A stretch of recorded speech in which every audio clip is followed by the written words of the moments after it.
Mesdames, Messieurs, bonsoir. Jeudi 7 juin 2018, voici la une du journal. Les parlementaires entrent en session, ouverture des travaux au Sénat et à l'Assemblée nationale ce jeudi. Les discours sur les enjeux et le contexte sont en tête de ce journal. Les petites pièces de monnaie entrent dans les oubliettes. La menue monnaie est généralement rejetée aujourd'hui dans les commerces. Enquête sur de l'argent sans valeur dans ce 20h30. Les sportifs médaillés aux compétitions internationales entrent dans les annales du sport au Cameroun, célébrée ce jeudi par le ministre des Sports.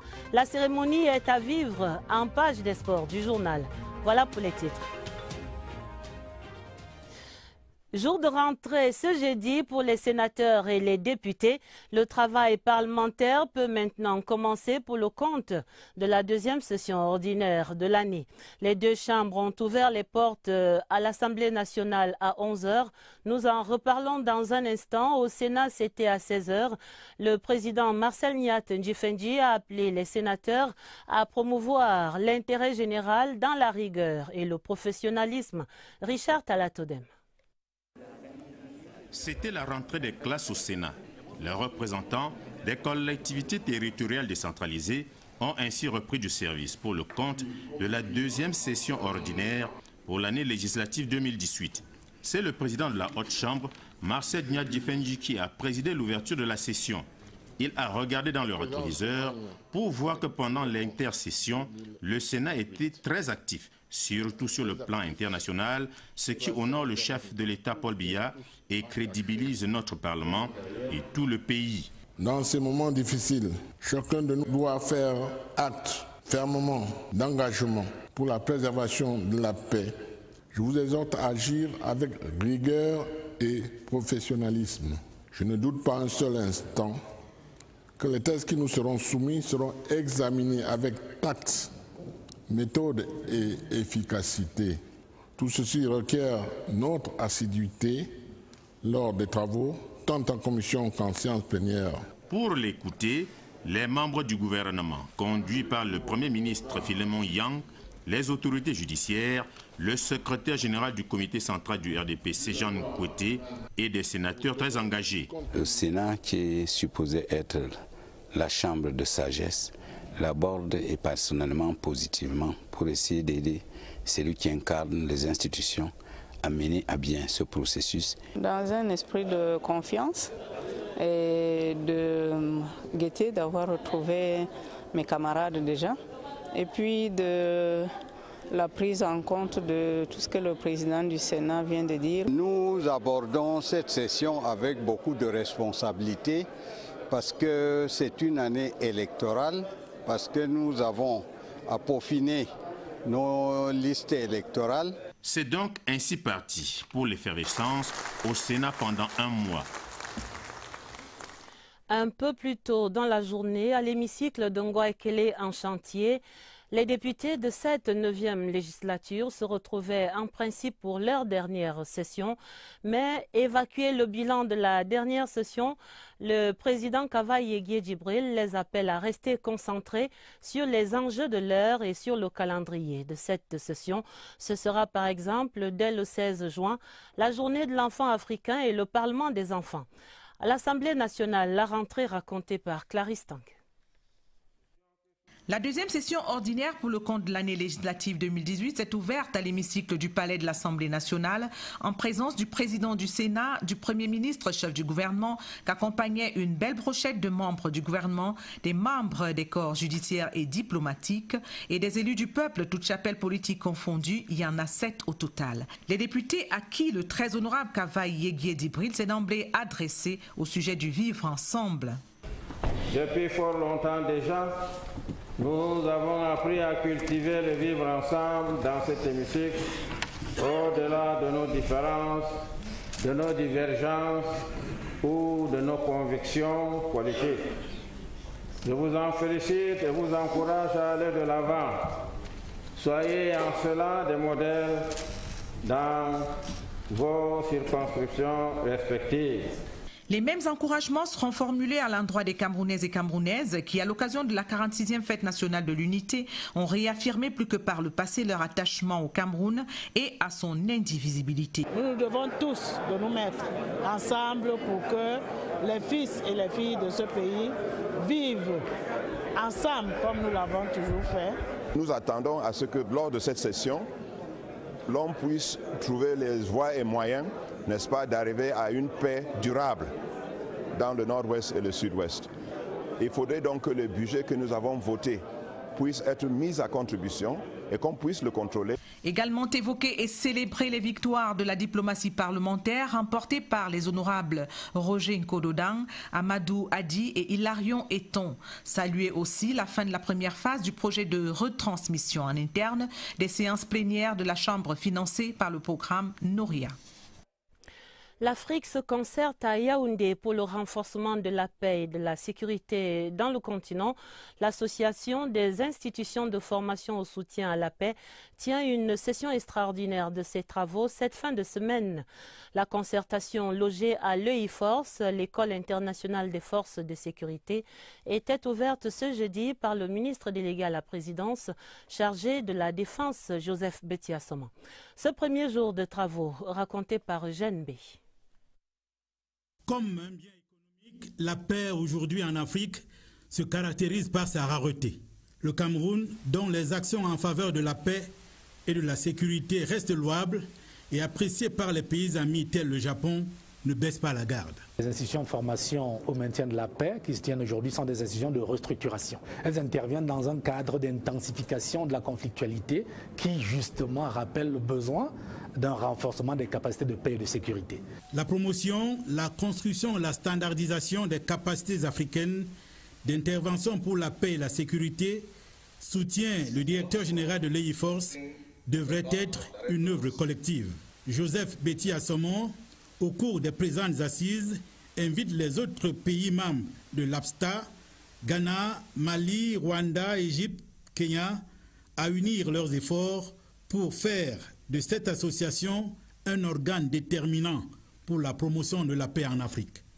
Si nous devons agir en conformité avec le principe à menace globale, réponse globale, diverses autres institutions devraient logiquement et naturellement rejoindre l'APSTA et contribuer à sa dynamisation optimale pour lui permettre de s'acquitter plus efficacement et plus intégralement de son importante mission. Les dés sont jetés, le Cameroun, pays de paix, aspirant à une totale stabilité, entend mettre tout en œuvre pour qu'en Afrique, paix et sécurité ne soient plus des vœux pieux. Dans cette même quête de la paix et de la sécurité sur le continent, les États membres de la Force multinationale pour l'Afrique centrale se concertent à Douala. Cette réunion annuelle rassemble les composantes civiles de la Force multinationale. L'ouverture des forces par le général de division Prisper Ngoye, c'est dans ce reportage de Daoud Mouliom à Douala. 3 jours pour faire le point des avancées dans le processus de formatage de la dimension civile de la force multinationale de l'Afrique centrale. Les points focaux des États membres de la CEAC sont à pied d'œuvre depuis ce 6 juin à Douala. Un moyen pour eux de s'impliquer dans l'harmonisation et l'actualisation des textes de la FOMAC. C'est une réunion annuelle des experts nationaux. Nous sommes en réforme à la CEAC. Ici, nous avons une frange des États membres qui est représentée. Ce sont ceux-là sur qui nous comptons pour qu'ils puissent apporter leur pierre à l'édifice. Au cours de ces échanges, état des lieux, avancées et défis seront à relever. Ces assises sont une recommandation de l'Union africaine à chaque communauté économique régionale. L'expérience et les désirata seront partagés et relayés en national par les points focaux sur le rôle majeur que peut jouer la société civile dans la préservation de la paix et la sécurité sous-régionale. La société civile a un très grand rôle sur tous les aspects. On croit que c'est seulement pour la paix, c'est une question des militaires ou des policiers. mais c'est surtout la dimension civile qui est concernée. C'est elle qui est en contact permanent avec la population. C'est sur elle que la communauté doit compter. Les propositions et préoccupations recueillies seront évaluées lors des réunions statutaires, autant qu'elles pourront contribuer aux réformes actuellement en cours au sein de la CEAC. Et voici CEDI Presse, la coopérative pour l'édition et la distribution de la presse au Cameroun, est sortie des fonds baptismaux. La structure, née sur les cendres de Messa Presse, prend le relais dans la distribution de toute la presse au Cameroun. Le ministre de la Communication, Issa Tiroma Bakari, découvrait la nouvelle entreprise ce jeudi à Yaoundé. Occasion pour les responsables de lui confier leurs difficultés et ce, à l'oreille la plus indiquée. Irène Njanafuda. CEDI Presse vient combler le vide laissé par Messa Presse dans la distribution de la presse au Cameroun. Les locaux de cette nouvelle entreprise ont été visités ce jeudi par le ministre de la Communication qui a pris la pleine mesure des charges qui s'imposent. Messa Presse, qui a commencé son activité au cours des années 60, a abandonné son activité. CEDI Presse vous accompagnez donc le gouvernement dans sa responsabilité de la vulgarisation de la communication. Vous avez évoqué les difficultés financières. Le gouvernement vous fera l'échelle courte. C'est vrai que l'enveloppe aujourd'hui destinée à l'aide à la presse privée, au lieu de prendre du volume, cette enveloppe a tendance plutôt à se rétrécir. Mais à la prochaine opération, je pense que nous ferons un effort pour trouver quelque chose à mettre à la disposition de CEDI Presse. Une forte équipe est à pied d'œuvre pour que rien ne coince dans la distribution de la presse, d'où la main tendue au gouvernement. La loi de 1990 qui organise la communication sociale au Cameroun n'a pas suffisamment mis un accent sur la diffusion de la presse. Il faut tenir compte de tous ces aspects afin que CEDI Presse ait bonne presse pour assurer la relève. Le ministre de la Fonction publique et de la Réforme administrative fustige la corruption au sein de la délégation régionale de son département ministériel pour le centre. Joseph Lé était ce jeudi sur les lieux pour rappeler ses collaborateurs à l'ordre sur la base d'un rapport de la cellule anticorruption. Le récit, Catherine Toulou-Elanga. À la délégation régionale de la fonction publique et de la réforme administrative du centre. Vu de l'extérieur, tout semble normal. Pourtant, depuis quelques semaines, l'on observe la recrudescence des mauvaises pratiques dans les services. Parfois, ils demandent 2 000, parfois ils demandent 5 000. Et vous dites, ce dossier, si on ne signe pas de ci, de là, bon, ça ne sera pas signé. Pendant quelques jours, 3 commissions de contrôle ont pu constater la gangrène. Cet endroit constitue en quelque sorte le nid des mauvaises pratiques. Il est bon que tout le monde sache que le service public est totalement gratuit. Au cours d'une descente inopinée ce jeudi matin, le ministre de la Fonction publique et de la Réforme administrative demande de renforcer la vigilance. J'ai tenu à demander à monsieur le délégué régional d'accroître la vigilance, de telle sorte que, au sein de ces services et autour de ces services, il y ait une bonne ceinture qui permette d'éliminer, voire d'éradiquer ce genre de pratiques. Des pratiques orchestrées par certains agents véreux de l'État au profit de leurs intérêts. Mais au milieu, il y a l'usager, très souvent embarqué dans une spirale. De son côté, le ministre délégué à la présidence chargé des marchés publics achevait sa visite de travail dans la région de l'extrême nord. Abassadou a bouclé là-bas sa mission de contrôle de l'exécution des marchés par la visite des chantiers routiers des tronçons Maroua-Mora et Dargala-Tokombéré. L'exécution de ces ouvrages d'un montant de plus de 40 milliards de francs CFA suit un rythme satisfaisant. Les constats, Bakari Galdima de CRTV Extrême Nord. Long de plus de 70 km, les tronçons Maroua-Moura et Dargala-Tokombéré accueillent depuis quelque temps d'importants travaux qui vont permettre le désenclavement en tout temps des populations à majorité rurale. On avait des difficultés parce que vous savez, la ville est divisée en deux. Et maintenant, ça va développer nos localités, ça nous permettra d'évacuer nos marchandises. Pour constater des visu l'état d'avancement des travaux entrepris sur ces routes, le ministre délégué à la présidence de la République chargé des marchés publics, accompagné du gouverneur de l'extrême nord Midi Awa Bakari, s'est rendu dans les différents chantiers. Premier constat, le non-respect de l'affichage des panneaux. Nous avons pris un acte qui oblige les entreprises à renseigner la date de début de chantier, parce qu'on sait quand le compute commence et quand il finit. Si pour l'axe Maroua-Moura, les travaux avancent à la grande satisfaction de l'autorité, ce n'est malheureusement pas le cas du chantier d'Argala-Tokombéré avec l'entreprise contractante qui a du mal à montrer ce qui est fait depuis le début des travaux. Nous avons discuté avec l'entreprise, où l'entreprise se remobilise, être en rapport avec ce marché. Le suivi de ces chantiers routiers est d'une importance capitale puisqu'il a permis au ministre délégué à la présidence de la République chargé des marchés publics de relever non seulement les insuffisances qui entourent la réalisation de ces ouvrages, mais aussi d'encourager les entreprises à accélérer les travaux.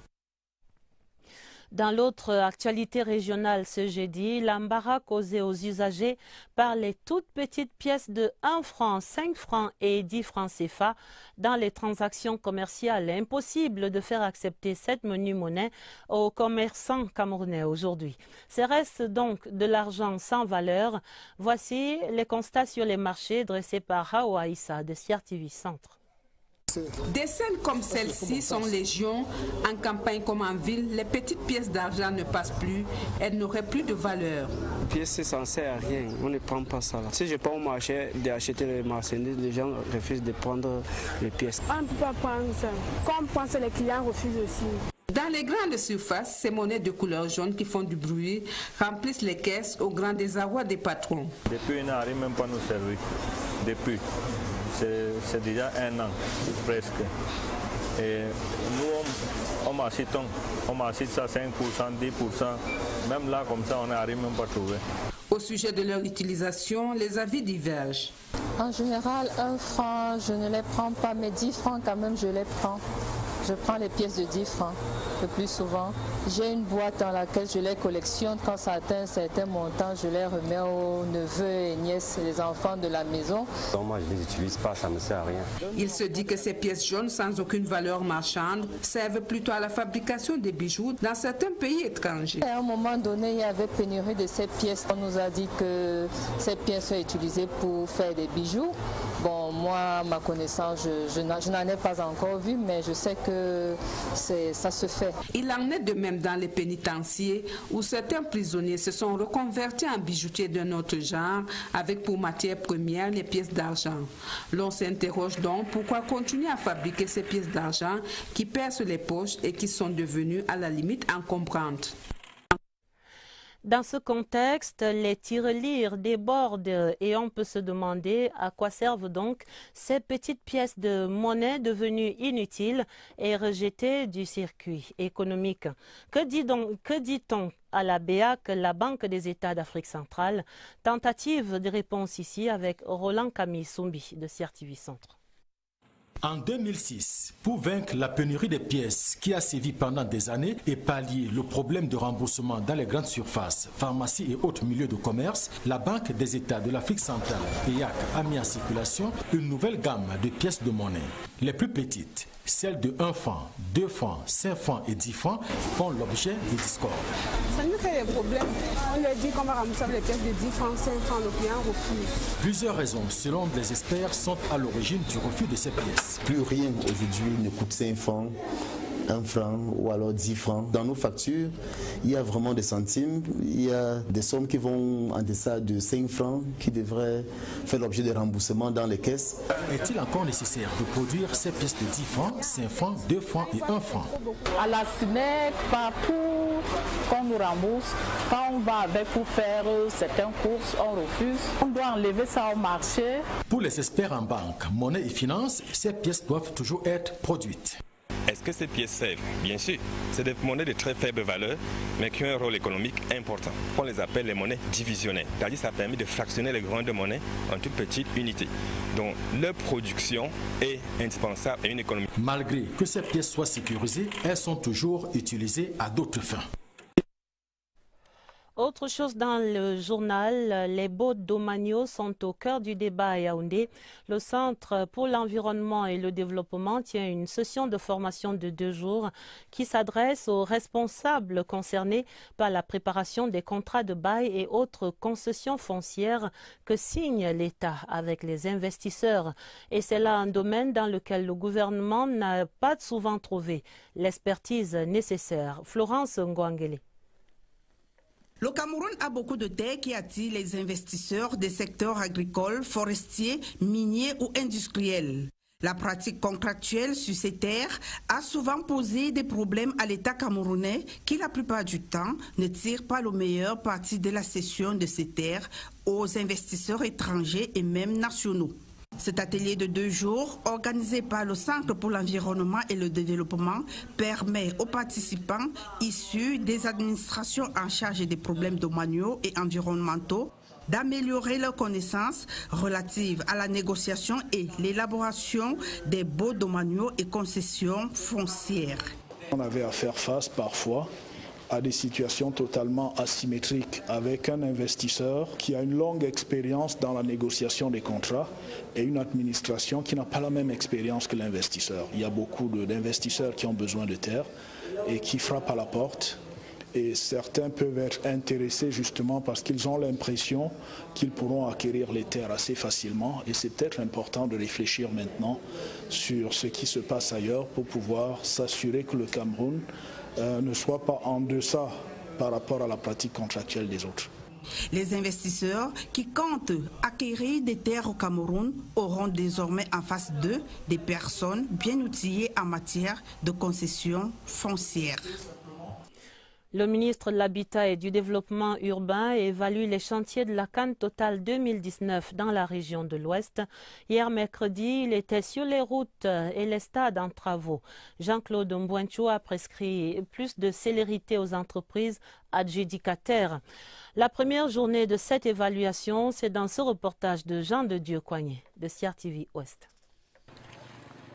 C'est ici à Baganté que le ministre de l'Habitat et du Développement urbain, Jean-Claude Mbouenchou, est accueilli par le gouverneur Awa Fonko Augustine, président du site Kokan Ouest. Cap est mis sur la visite des travaux d'accès au stade d'entraînement de Baganté avant de se rendre à Bangou, le département des Hauts-Plateaux, pour la visite des travaux des voies d'accès de l'équipement hôtelier devant abriter les équipes de la Cannes Total Cameroun 2019. Dans ces 2 chantiers, l'on a observé une lenteur dans l'exécution des projets. À Badjoun, le département du Konki, le Mindu a visité les voies d'accès au stade ainsi que la voie de contournement du stade Omnisport de Kwekong d'un linéaire de 23 000 mètres et a rassuré les populations sur l'expropriation. Ce jeudi, cap sera mis sur les voies d'accès du stade municipal de Bouddha.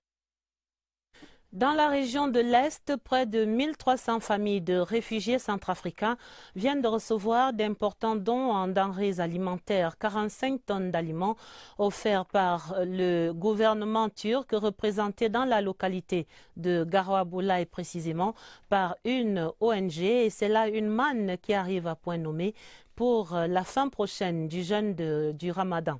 Jean du Nord Kemché de CRTV Est. Exposé à la place de cérémonie du site d'accueil des réfugiés centrafricains de Tiomo par Garoua-Boulaye, quelques dizaines de colis.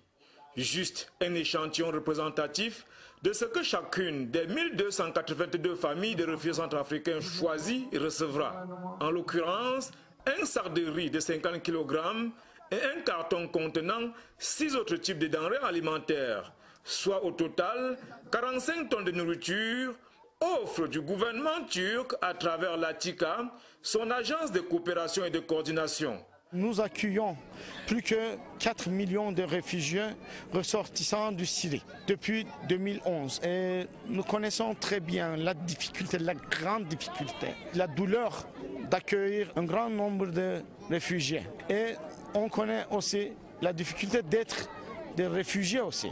Les réfugiés centrafricains du site d'accueil de Tiomo qui reçoivent ces dons turcs au cours du mois de Ramadan sont très reconnaissants vis-à-vis du gouvernement turc et surtout de l'African Development Foundation, reconnaissance aussi de l'autorité administrative qui, à travers Lionel Mokasignana, adjoint au sous-préfet de Garoua-Boulaye, a formulé le vœu ultime que la paix revienne en Centrafrique afin que les réfugiés centrafricains au Cameroun savourent un jour le plaisir du retour au pays natal.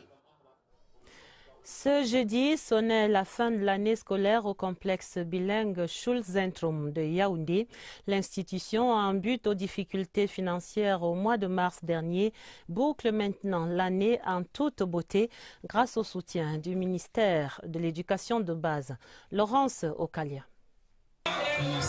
Désormais, ils avancent en harmonie.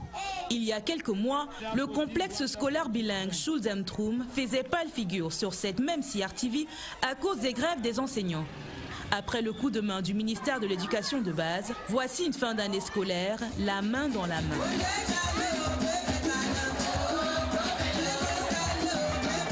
Madame le ministre de l'Éducation de base a apporté une solution de façon très rapide. L'école a fait un taux de 100% au concours d'entrée en 6e et au Common Entrance. 100% en examen, 100% aussi en prestation aujourd'hui, avec une couleur de bilinguisme.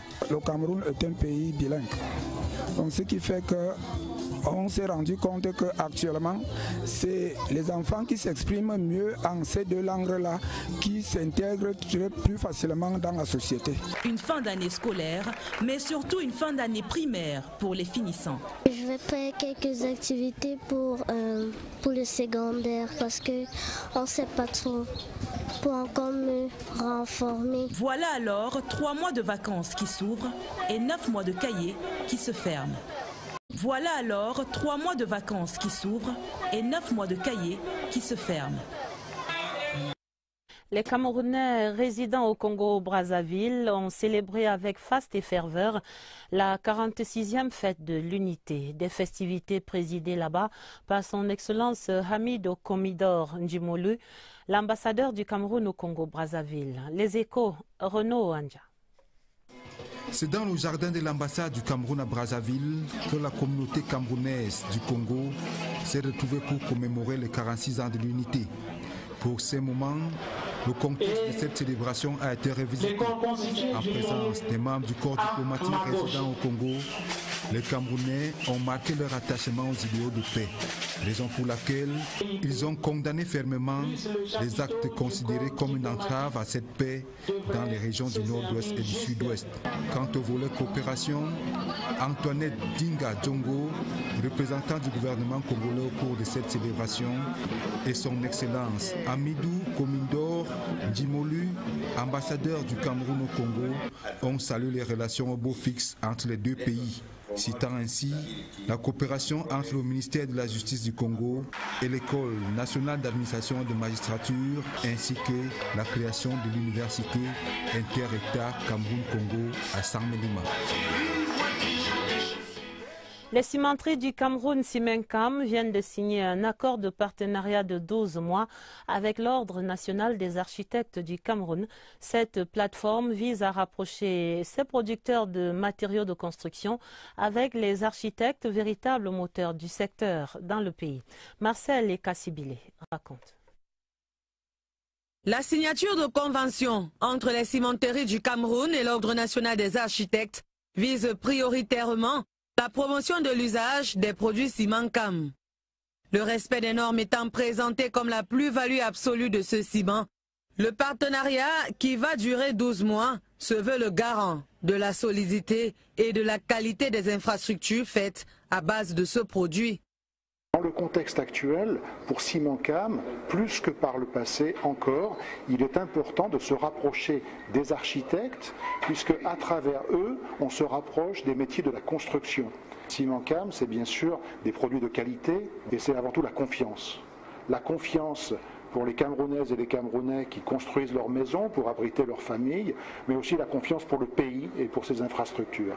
Vous voyez l'environnement de la construction aujourd'hui au Cameroun, ce qui se passe. utilise-t-on le bon matériau? Vous avez des immeubles qui s'écroulent. C'est pour ça que nous sommes venus acquérir ces connaissances et signer ce partenariat pour que nous connaissions mieux les produits Simancam et les prescrivons selon les normes.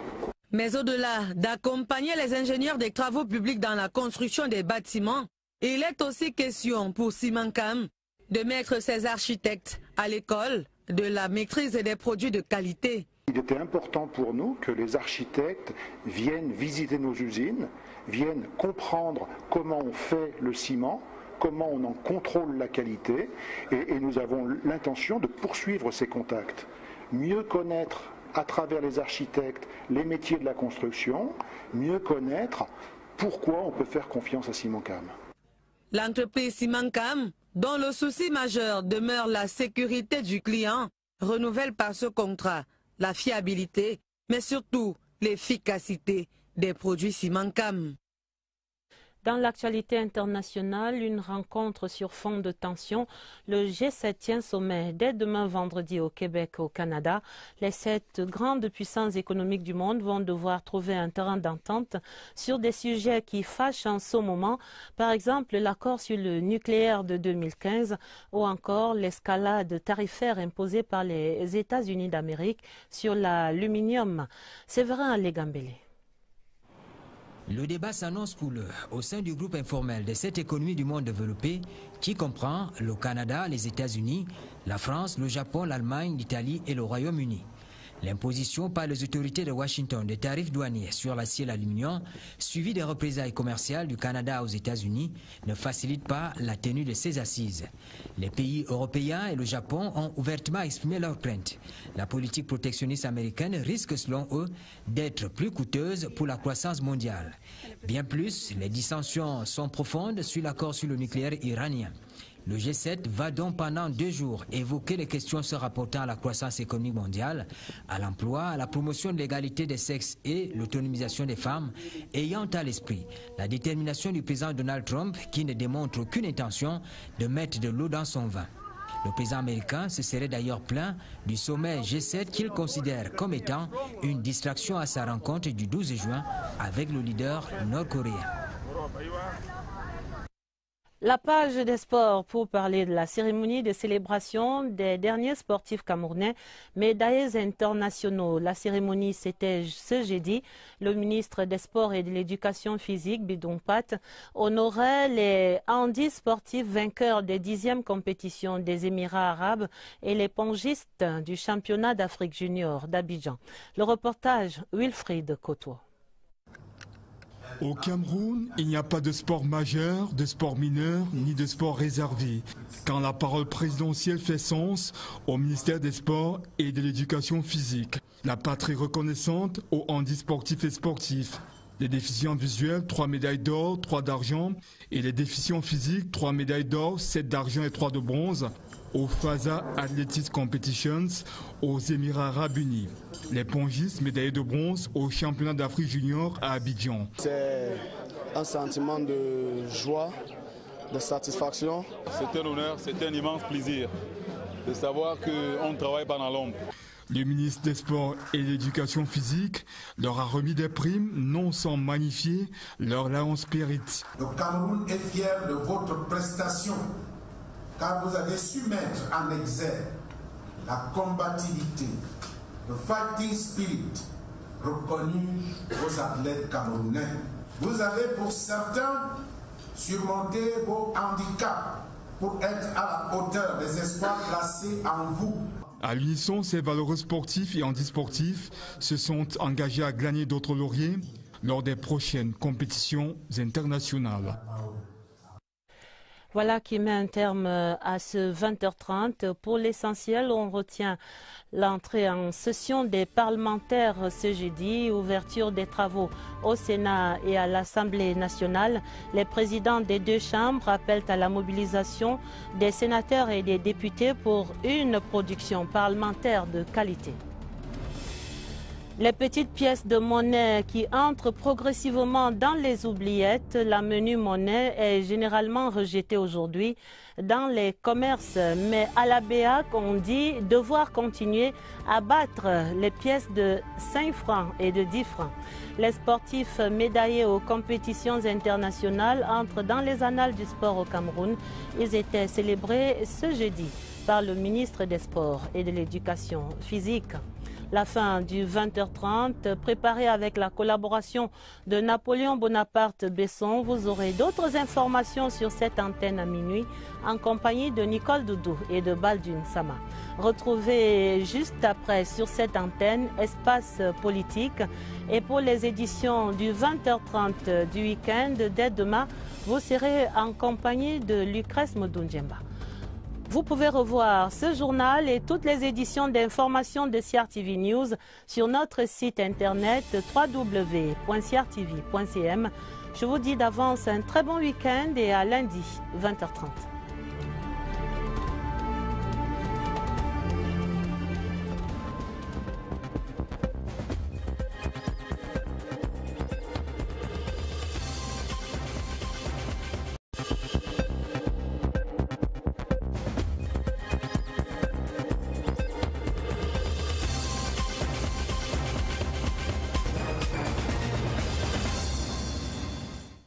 Mesdames, Messieurs, bonsoir. Jeudi 7 juin 2018, voici la une du journal. Les parlementaires entrent en session, ouverture des travaux au Sénat et à l'Assemblée nationale ce jeudi. Les discours sur les enjeux et le contexte sont en tête de ce journal. Les petites pièces de monnaie entrent dans les oubliettes. La menue monnaie est généralement rejetée aujourd'hui dans les commerces. Enquête sur de l'argent sans valeur dans ce 20h30. Les sportifs médaillés aux compétitions internationales entrent dans les annales du sport au Cameroun, célébrés ce jeudi par le ministre des Sports. La cérémonie est à vivre en page des sports du journal. Voilà pour les titres. Jour de rentrée ce jeudi pour les sénateurs et les députés. Le travail parlementaire peut maintenant commencer pour le compte de la deuxième session ordinaire de l'année. Les deux chambres ont ouvert les portes à l'Assemblée nationale à 11h. Nous en reparlons dans un instant. Au Sénat, c'était à 16h. Le président Marcel Nyat Ndjifendi a appelé les sénateurs à promouvoir l'intérêt général dans la rigueur et le professionnalisme. Richard Talatodem. C'était la rentrée des classes au Sénat. Les représentants des collectivités territoriales décentralisées ont ainsi repris du service pour le compte de la deuxième session ordinaire pour l'année législative 2018. C'est le président de la Haute Chambre, Marcel Nyat Ndjifendi, qui a présidé l'ouverture de la session. Il a regardé dans le rétroviseur pour voir que pendant l'intersession, le Sénat était très actif, surtout sur le plan international, ce qui honore le chef de l'État Paul Biya et crédibilise notre Parlement et tout le pays. Dans ces moments difficiles, chacun de nous doit faire acte fermement d'engagement pour la préservation de la paix. Je vous exhorte à agir avec rigueur et professionnalisme. Je ne doute pas un seul instant que les textes qui nous seront soumis seront examinés avec tact, méthode et efficacité. Tout ceci requiert notre assiduité lors des travaux, tant en commission qu'en séance plénière. Pour l'écouter, les membres du gouvernement, conduits par le Premier ministre Philemon Yang, les autorités judiciaires, le secrétaire général du comité central du RDP, Sejan Kouete, et des sénateurs très engagés. Le Sénat, qui est supposé être la chambre de sagesse, l'aborde et personnellement positivement pour essayer d'aider celui qui incarne les institutions à mener à bien ce processus. Dans un esprit de confiance et de gaieté d'avoir retrouvé mes camarades déjà, et puis de la prise en compte de tout ce que le président du Sénat vient de dire. Nous abordons cette session avec beaucoup de responsabilité parce que c'est une année électorale, parce que nous avons à peaufiner nos listes électorales. C'est donc ainsi parti pour l'effervescence au Sénat pendant un mois. Un peu plus tôt dans la journée, à l'hémicycle de Ngwa-Ekele en chantier, les députés de cette 9e législature se retrouvaient en principe pour leur dernière session, mais évacuer le bilan de la dernière session, le président Kavaï Yeguie Djibril les appelle à rester concentrés sur les enjeux de l'heure et sur le calendrier de cette session. Ce sera par exemple, dès le 16 juin, la journée de l'enfant africain et le Parlement des enfants. À l'Assemblée nationale, la rentrée racontée par Clarisse Tank. La deuxième session ordinaire pour le compte de l'année législative 2018 s'est ouverte à l'hémicycle du Palais de l'Assemblée nationale en présence du président du Sénat, du Premier ministre, chef du gouvernement, qu'accompagnait une belle brochette de membres du gouvernement, des membres des corps judiciaires et diplomatiques et des élus du peuple, toutes chapelles politiques confondues. Il y en a 7 au total. Les députés à qui le très honorable Kavaï Yeguie Djibril s'est d'emblée adressé au sujet du vivre ensemble. Depuis fort longtemps déjà, nous avons appris à cultiver le vivre ensemble dans cet hémicycle, au-delà de nos différences, de nos divergences ou de nos convictions politiques. Et maintenant, ça va développer nos localités, ça nous permettra d'évacuer nos marchandises. Pour constater des visu l'état d'avancement des travaux entrepris sur ces routes, le ministre délégué à la présidence de la République chargé des marchés publics, accompagné du gouverneur de l'extrême nord Midi Awa Bakari, s'est rendu dans les différents chantiers. Premier constat, le non-respect de l'affichage des panneaux. Nous avons pris un acte qui oblige les entreprises à renseigner la date de début de chantier, parce qu'on sait quand le compute commence et quand il finit. Si pour l'axe Marois-Moura, les travaux avancent à la grande satisfaction de l'autorité, ce n'est malheureusement pas le cas du chantier d'Argalat-Kombéré avec l'entreprise contractante qui a du mal à montrer ce qui est fait depuis le début des travaux. Nous avons discuté avec l'entreprise, où l'entreprise se remobilise, être en rapport avec ce marché. Le suivi de ces chantiers routiers est d'une importance capitale puisqu'il a permis au ministre délégué à la présidence de la République chargé des marchés publics de relever non seulement les insuffisances qui entourent la réalisation de ces ouvrages, mais aussi d'encourager les entreprises à accélérer les travaux. Dans l'autre actualité régionale ce jeudi, l'embarras causé aux usagers par les toutes petites pièces de 1 franc, 5 francs et 10 francs CFA dans les transactions commerciales. Impossible de faire accepter cette menue monnaie aux commerçants camerounais aujourd'hui. Ce reste donc de l'argent sans valeur. Voici les constats sur les marchés dressés par Hawa Issa de Sierre TV Centre. Des scènes comme celle-ci sont légion. En campagne comme en ville, les petites pièces d'argent ne passent plus. Elles n'auraient plus de valeur. Les pièces, ça ne sert à rien. On ne prend pas ça. Là. Si je pars au marché d'acheter les marchandises, les gens refusent de prendre les pièces. On ne peut pas prendre ça. Comme on pense, les clients refusent aussi. Dans les grandes surfaces, ces monnaies de couleur jaune qui font du bruit remplissent les caisses au grand désarroi des patrons. Depuis, ils n'arrivent même pas à nous servir. Depuis. C'est déjà 1 an, presque. Et nous, on m'achète ça 5%, 10%. Même là, comme ça, on n'arrive même pas à trouver. Au sujet de leur utilisation, les avis divergent. En général, 1 franc, je ne les prends pas, mais 10 francs quand même, je les prends. Je prends les pièces de 10 francs le plus souvent. J'ai une boîte dans laquelle je les collectionne. Quand ça atteint un certain montant, je les remets aux neveux et nièces, les enfants de la maison. Donc moi, je ne les utilise pas, ça ne sert à rien. Il se dit que ces pièces jaunes sans aucune valeur marchande servent plutôt à la fabrication des bijoux dans certains pays étrangers. À un moment donné, il y avait pénurie de ces pièces. On nous a dit que ces pièces sont utilisées pour faire des bijoux. Bon, moi, à ma connaissance, je n'en ai pas encore vu, mais je sais que ça se fait. Il en est de même dans les pénitenciers où certains prisonniers se sont reconvertis en bijoutiers d'un autre genre avec pour matière première les pièces d'argent. L'on s'interroge donc pourquoi continuer à fabriquer ces pièces d'argent qui percent les poches et qui sont devenues à la limite encombrantes. Dans ce contexte, les tirelires débordent et on peut se demander à quoi servent donc ces petites pièces de monnaie devenues inutiles et rejetées du circuit économique. Que dit-on à la BEAC, la Banque des États d'Afrique centrale? Tentative de réponse ici avec Roland Camille Soumbi de Sierre TV Centre.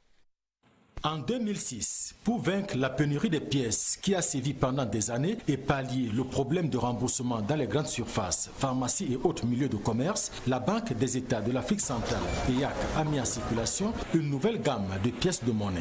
Les plus petites, celles de 1 franc, 2 francs, 5 francs et 10 francs, font l'objet de discordes. Ça nous fait des problèmes.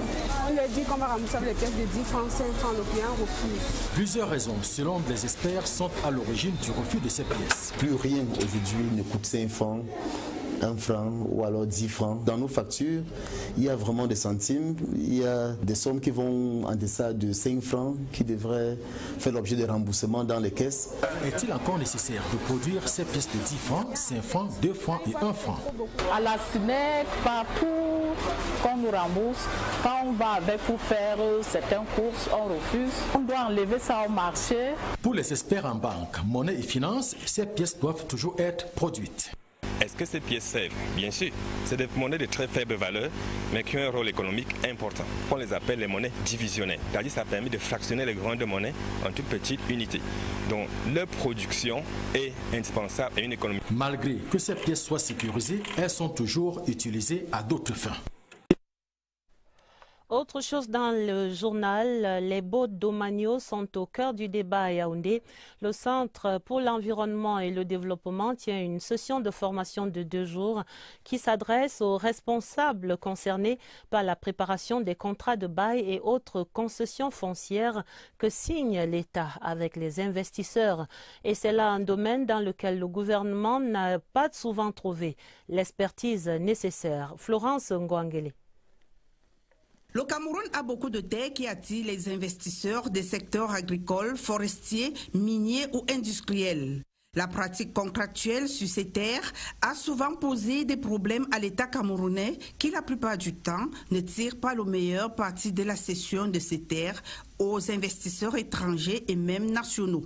Cet atelier de 2 jours, organisé par le Centre pour l'environnement et le développement, permet aux participants issus des administrations en charge des problèmes domaniaux et environnementaux d'améliorer leurs connaissances relatives à la négociation et l'élaboration des baux domaniaux et concessions foncières. On avait à faire face parfois à des situations totalement asymétriques avec un investisseur qui a une longue expérience dans la négociation des contrats et une administration qui n'a pas la même expérience que l'investisseur. Il y a beaucoup d'investisseurs qui ont besoin de terres et qui frappent à la porte. Et certains peuvent être intéressés justement parce qu'ils ont l'impression qu'ils pourront acquérir les terres assez facilement. Et c'est peut-être important de réfléchir maintenant sur ce qui se passe ailleurs pour pouvoir s'assurer que le Cameroun ne soit pas en deçà par rapport à la pratique contractuelle des autres. Les investisseurs qui comptent acquérir des terres au Cameroun auront désormais en face d'eux des personnes bien outillées en matière de concessions foncières. Le ministre de l'Habitat et du Développement urbain évalue les chantiers de la Cannes Total 2019 dans la région de l'Ouest. Hier mercredi, il était sur les routes et les stades en travaux. Jean-Claude Mbouenchou a prescrit plus de célérité aux entreprises adjudicataires. La première journée de cette évaluation, c'est dans ce reportage de Jean de Dieu Coignet de CRTV Ouest. C'est ici à Baganté que le ministre de l'Habitat et du Développement urbain, Jean-Claude Mbouenchou, est accueilli par le gouverneur Awa Fonko Augustine, président du site Kokan Ouest. Cap est mis sur la visite des travaux d'accès au stade d'entraînement de Baganté avant de se rendre à Bangou, le département des Hauts-Plateaux, pour la visite des travaux des voies d'accès de l'équipement hôtelier devant abriter les équipes de la Cannes Total Cameroun 2019. Dans ces 2 chantiers, l'on a observé une lenteur dans l'exécution des projets.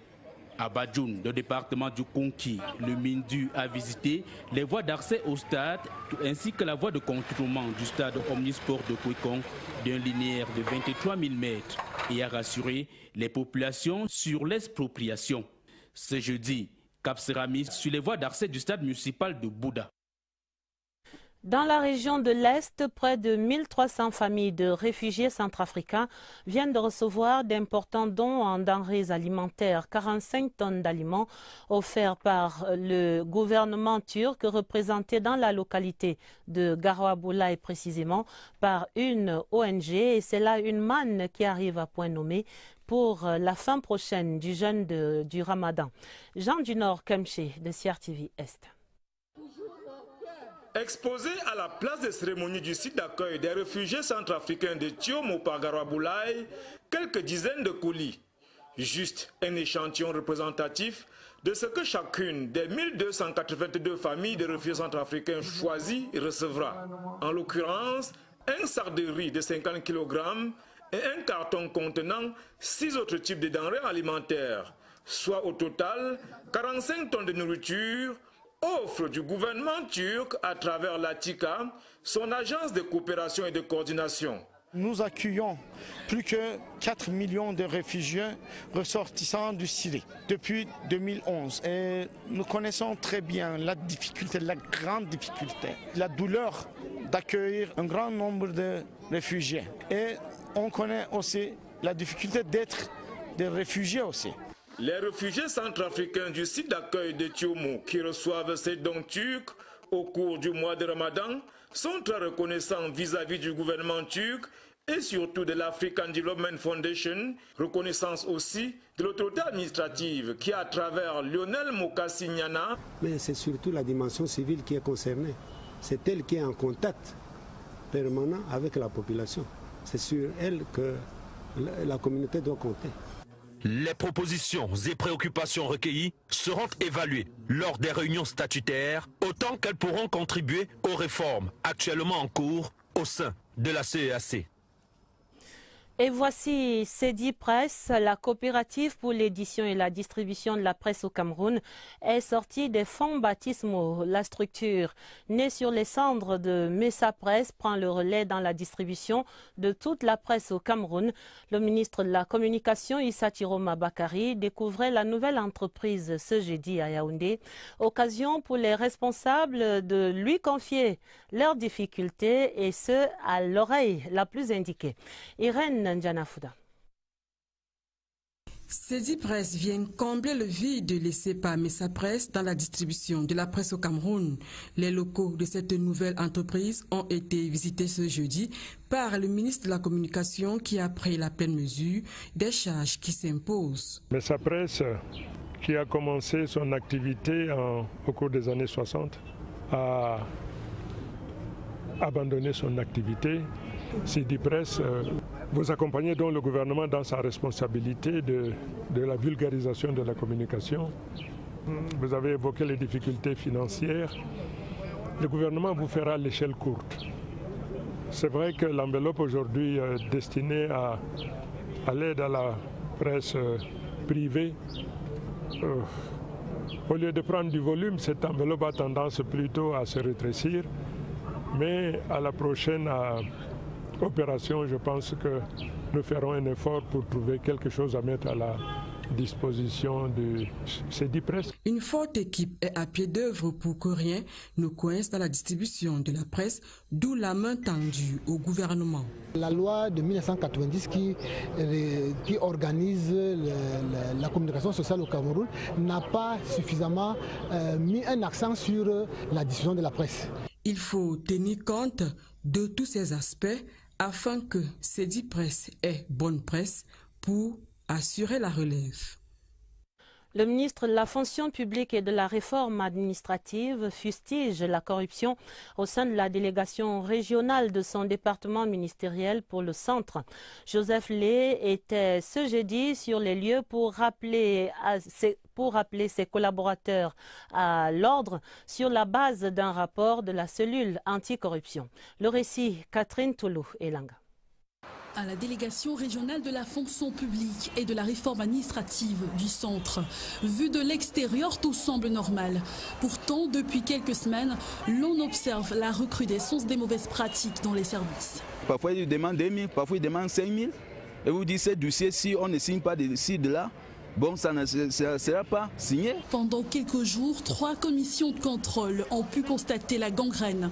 Cet endroit constitue en quelque sorte le nid des mauvaises pratiques. Il est bon que tout le monde sache que le service public est totalement gratuit. Au cours d'une descente inopinée ce jeudi matin, le ministre de la fonction publique et de la réforme administrative demande de renforcer la vigilance. J'ai tenu à demander à monsieur le délégué régional d'accroître la vigilance, de telle sorte que, au sein de ces services et autour de ces services, il y ait une bonne ceinture qui permette d'éliminer, voire d'éradiquer ce genre de pratiques. Des pratiques orchestrées par certains agents véreux de l'État au profit de leurs intérêts. Mais au milieu, il y a l'usager, très souvent embarqué dans une spirale. De son côté, le ministre délégué à la présidence chargé des marchés publics achevait sa visite de travail dans la région de l'extrême nord. Abassadou a bouclé là-bas sa mission de contrôle de l'exécution des marchés par la visite des chantiers routiers des tronçons Maroua Mora et Dargala Tokombéré. L'exécution de ces ouvrages d'un montant de plus de 40 milliards de francs CFA suit un rythme satisfaisant. Les constats, Bakary Galdima de CRTV Extrême Nord. Long de plus de 70 km, les tronçons Maroua Mora et Dargala Tokombéré accueillent depuis quelque temps d'importants travaux qui vont permettre le désenclavement en tout temps des populations à majorité rurale. On avait des difficultés parce que vous savez, la ville est divisée en deux. Je vous en félicite et vous encourage à aller de l'avant. Soyez en cela des modèles dans vos circonscriptions respectives. Les mêmes encouragements seront formulés à l'endroit des Camerounais et Camerounaises qui, à l'occasion de la 46e fête nationale de l'unité, ont réaffirmé plus que par le passé leur attachement au Cameroun et à son indivisibilité. Nous devons tous de nous mettre ensemble pour que les fils et les filles de ce pays vivent ensemble comme nous l'avons toujours fait. Nous attendons à ce que lors de cette session, l'on puisse trouver les voies et moyens, n'est-ce pas, d'arriver à une paix durable dans le nord-ouest et le sud-ouest. Il faudrait donc que le budget que nous avons voté puisse être mis à contribution et qu'on puisse le contrôler. Également évoquer et célébrer les victoires de la diplomatie parlementaire remportées par les honorables Roger Nkododan, Amadou Hadi et Hilarion Eton. Saluer aussi la fin de la première phase du projet de retransmission en interne des séances plénières de la Chambre financées par le programme Nouria. L'Afrique se concerte à Yaoundé pour le renforcement de la paix et de la sécurité dans le continent. L'Association des institutions de formation au soutien à la paix tient une session extraordinaire de ses travaux cette fin de semaine. La concertation logée à l'EI-Force, l'École internationale des forces de sécurité, était ouverte ce jeudi par le ministre délégué à la présidence chargé de la défense, Joseph Betiassoma. Ce premier jour de travaux, raconté par Eugène B. Comme un bien économique, la paix aujourd'hui en Afrique se caractérise par sa rareté. Le Cameroun, dont les actions en faveur de la paix et de la sécurité restent louables et appréciées par les pays amis tels le Japon, ne baisse pas la garde. Les institutions de formation au maintien de la paix qui se tiennent aujourd'hui sont des institutions de restructuration. Elles interviennent dans un cadre d'intensification de la conflictualité qui justement rappelle le besoin d'un renforcement des capacités de paix et de sécurité. La promotion, la construction et la standardisation des capacités africaines d'intervention pour la paix et la sécurité, soutient le directeur général de l'EI-Force, devrait être une œuvre collective. Joseph Betiassoma, au cours des présentes assises, invite les autres pays membres de l'APSTA, Ghana, Mali, Rwanda, Égypte, Kenya, à unir leurs efforts pour faire de cette association un organe déterminant pour la promotion de la paix en Afrique.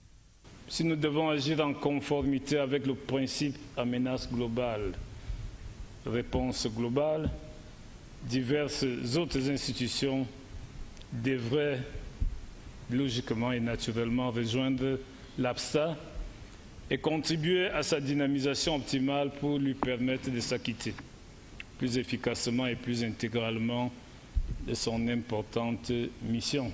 Les dés sont jetés, le Cameroun, pays de paix, aspirant à une totale stabilité, entend mettre tout en œuvre pour qu'en Afrique, paix et sécurité ne soient plus des vœux pieux.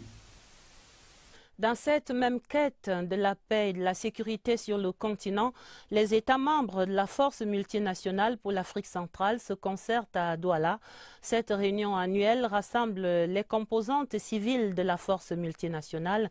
L'ouverture des forces par le général de division Prisper Ngoye, c'est dans ce reportage de Daoud Moulium à Douala.